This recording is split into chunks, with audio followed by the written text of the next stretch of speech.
waxaa maanta magaalada Muqdisho tababar socday 3 maalin loogu soo gabagabeeyay 15 haween suxufiyiin ah oo loo tababaray sida deegaanka halista ah wax looga diyaariyo iyo gargaarka degdega ah.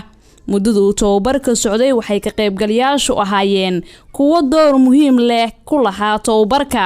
ka qaybgalayaasha ayaa qaatay casharo ay ka mid yihiin gargaarka degdega, khilaafaadka, sida ay tahay in feejignaan loo muujiyo, badqabka iyo sida looga fiirsado deegaanada wax laga sameynayo ka hor inta aanan la bilaabin diyaarinta sheekooyinka.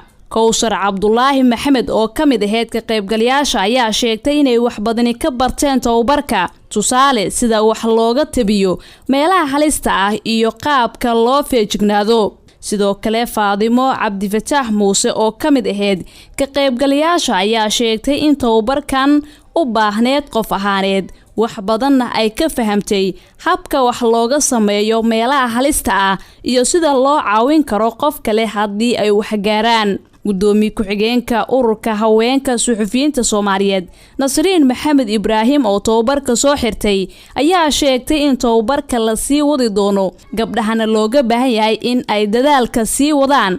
waxayna sidoo kale u mahad celisay safaaradda Mareykanka ee Soomaaliya oo gacan ka geysatay tababarkan.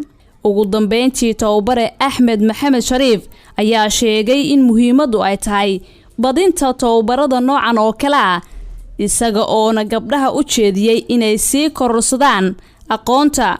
tababarkan waxaa ururka haweenka suxufiyiinta Soomaaliyeed ka caawinayay safaaradda Mareykanka ee Soomaaliya oo sidan oo kale la qabatay tababar lagu baranayay kaamirada. fadlan haddii aad ku cusub tahay channelkan subscribe saar gambaleelkana furo si ay kugu soo dhacaan xogahan halkani ku soo baahinayo.